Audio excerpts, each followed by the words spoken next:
John Wirth, you came on to Hap and Leonard in the second season. I want to start by asking, because I mean, you've done this a lot throughout your career, but about the experience of coming onto a show as it's in its second year, third year or so. What is that experience like for you? I came onto the show to be the showrunner. I am also a writer, and I did write an episode and then rewrote, as showrunners are wont to do. Rewrote, did a lot of rewriting on the thing. I think what's happened to me, Zach, is I've kind of become known as a fixer. And I'm like the guy in the back seat, of Pulp Fiction, the cleaner. They call you when there's a mess to clean up. And so I've gotten accustomed to doing that over the years. On this particular show, I would say there really wasn't a mess to clean up. They had a bunch of things were kind of going on, and I'm kind of giving you a broad context. I think AMC had subsumed Sundance in a way, and this show had come into the family of networks under the Sundance banner, and then I don't think anybody really had very high expectations for this show, and it worked. And so the two guys who developed it, Jim Mickle and Nick Damici, are very well known in the independent film circuit, but they had never worked on a television show. I've had a lot of experience with AMC. We sort of have a codependency relationship, as it were. And they were looking for somebody to come in and sort of make the show run like a television show typically runs. And that's what they wanted me to do. Now, to answer your question, it's very tricky to come into these situations and not wreck what is working when you're trying to fix what may not be working. In this instance, I felt that Jim and Nick, they're kind of auteurs. This is the age of auteur television. This show had a wonderful ambiance. It had a wonderful feeling to it. The characters were fantastic, of course, based on Joe Lansdale's novels. But the pacing of the storytelling, in my opinion, could stand a little bit of course correction. So really what I tried to bring to it is just a little bit more of a sense of how we need to lay these stories out over a 6-episode arc without sort of wrecking all the beautiful ambiance that they had created, which flowed through, I think, the second season. I sort of see the second season as not being that different tonally from the first season, but a lot of critics and fans have sort of pointed out that they definitely see a difference. So whatever it is, I hope is positive. Well, you did. Your name is on one of the episodes, Holy Mojo. Tell us a little bit about that episode. Holy Mojo was. I just got a software update. Did I wreck anything? Are we good? No, you're good. Okay. Holy Mojo was the third episode in the 6-episode arc this season. It was kind of the fulcrum episode. That's where everything that we'd kind of set up in the first 2 episodes kind of came home to roost, and then it flipped us into the back 2. We had a character, Mima, who had a backstory that involved the Ku Klux Klan, and it's sort of what had happened to her as a child was very informative in terms of how she lived her life and her attitudes about what was going on in the neighborhood and so forth. So we decided to do a cold open, a teaser that really had nothing to do with the story of the episode. It was all about what happened to Mima as a child when the Klan came to her church and burned the church down. And a dozen or so of her friends and her pastor and his wife were murdered by the Klan members. The pastor was hung from a tree outside the church. And I have to say, I was really struck by the very, very, very strong reaction from our fans to that teaser. People were really disturbed by it, which tells us something about how that sort of that era haunts us, but also how, you know, and this is the beauty of this show in particular. It takes place in 1988. This incident happened in the late 20s, but you know, those things are still haunting us, I think, as a population. And in some cases, recently, things like the Ku Klux Klan, elements of the Ku Klux Klan have come back, kind of bubbled back up to the surface. So it turned out to be a very relevant story that touched people on a level I didn't expect. What were some more of the, I guess, specific storytelling challenges of that particular episode?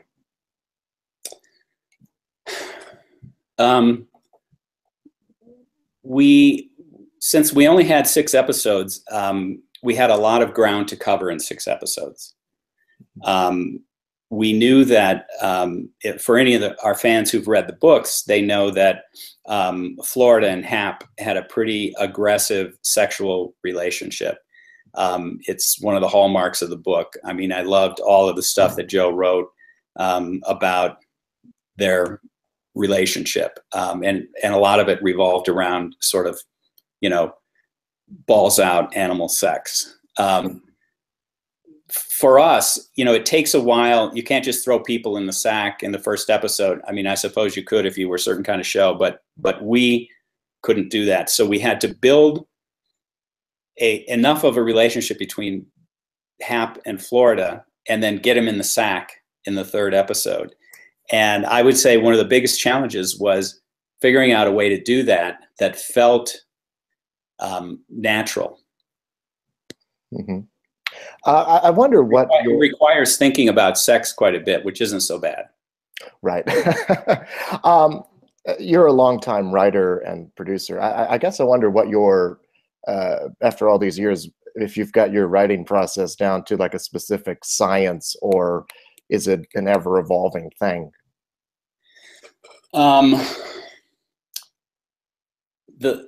What drives it is fear, mostly, and deadlines. My friend Joel Surnow said to me one time that the way to define what makes a writer, or the equation that explains how writing happens, is very simple: ass plus chair. So I spend a lot of time sitting in my chair, putting, you know, words on paper. As I've gotten older, I've discovered that I'm better in the morning. So I will, and I have so many things to do on the show as you know, as the showrunner. My day is pretty much lost. So from 10 o'clock in the morning until 7 o'clock in the evening, I have no time for writing. So I usually, you know, will work, say, from 5 to 8-ish or 9-ish. And then I will work after 7 p.m. if I need to. It's, as I say, it's harder for me to stay with it, you know, in the evenings. So I try to get most of my writing done early in the morning. That's when I'm freshest. Mm-hmm. You've been around for a long time, and I guess you can talk a bit. Thanks for noticing that. just you know, looking at some of your credits, they stretch. It's quite a few years. So you've been around and seen this kind of, I guess, evolution of television into what it is now, where you're working on something like Hap and Leonard, which is 6 episodes, serialized narrative. What are some of the challenges of being a showrunner in this day and age? Well, you know, if you believe John Landgraf, and I do, there are roughly 450 television series in production right now. It's always been very challenging to put together a crew, to find writers that are that you think can write your show, and in fact can write your show, to cast your show with actors who will bring an audience to the show and break through the noise and the clutter of all the other shows to sort of capture whatever audience is available to you.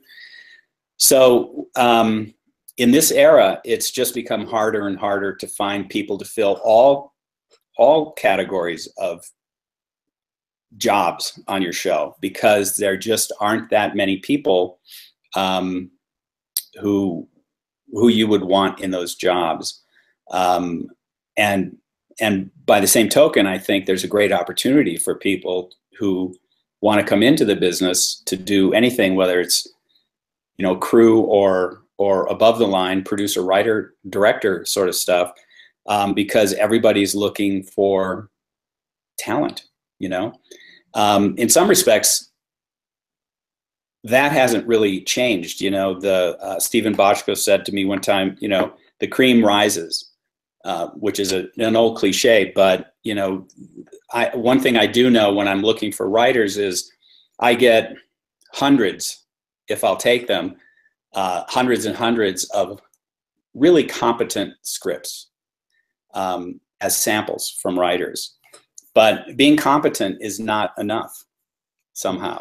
And I can't tell you, I wish I could, what that extra bit of secret sauce that needs to be in a script to pop out and make that script pop out.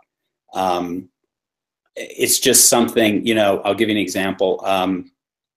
A couple years ago, when we were doing Hell on Wheels, I lost one of my writers because she had written a pilot in the hiatus, and ABC picked up the pilot, and she had to go produce the pilot. And it was funny because we had just reconvened the writer's room, and we'd only been in a couple of days, and I heard a scream from her office, and everybody thought there was a mouse in her office.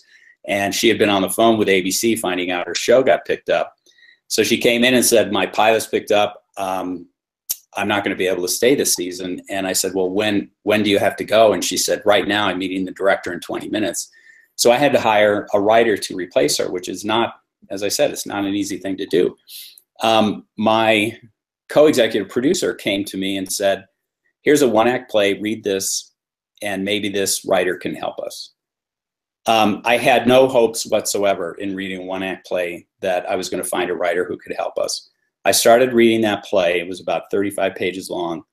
I read maybe half a page of dialogue, and I could not stop reading. I was grabbed completely by the throat, and I just read the whole thing. It was incredible. That writer was living in Houston, teaching English as a second language to ex-cons. He had a bad boyfriend, a dog, a junky truck, and one pair of shoes, which were cowboy boots. She drove that truck to Los Angeles to have a meeting with me, and I hired her on the spot and changed her life. She's now a producer-writer on Ray Donovan. This is like 3 or 4 years later. And it was all about that one script, which just popped out above the rest of the scripts that are out there. And that, if you want to be a writer, that's what you have to do. Don't ask me how to do it. I don't know. You just have to have it in you and do it. That's great advice. You've written on a number of really interesting and varied shows, everything from Remington Steele, Diagnosis Murder, Nash Bridges. You've worked on things like Picket Fences. Can you talk a bit about going from show to show and finding what it needs in terms of writing?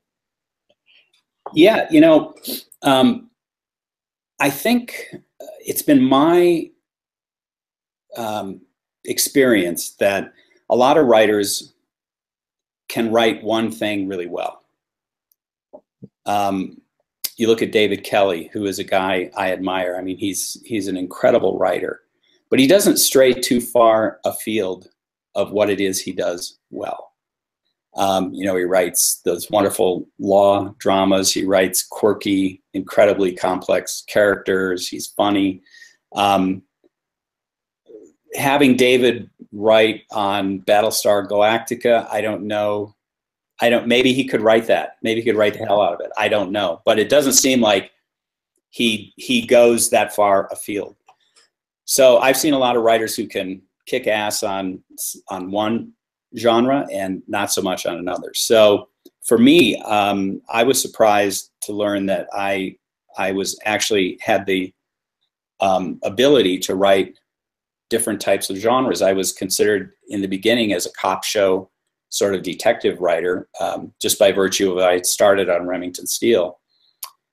And there were a lot of those types of programs on television in those days. And then I think what really sort of opened it up for me was The Adventures of Briscoe County Jr., which was sort of a sci-fi Western.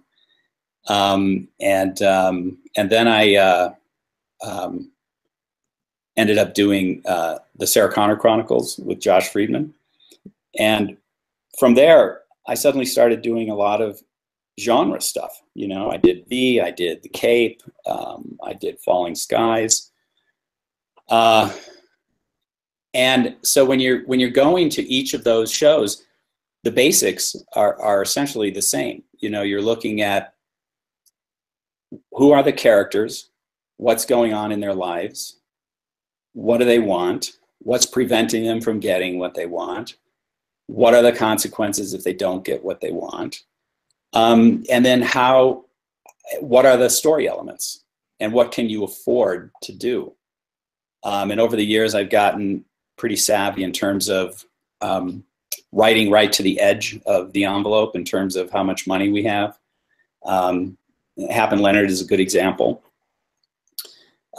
You know, we try to make that show as big as we can make it, and we go right up until the last penny, and we try not to go over, because if you're a vulnerable show, or if you're on a network where you don't have, you know, 11 million viewers, like, you know, Walking Dead or something, they may have more than 11 million viewers. I don't know how many they have, but if you're, you know, there's a certain what I jokingly call low stakes television, which is some of the smaller cable channels that have shows that have smaller audiences, and all of those shows I think are vulnerable.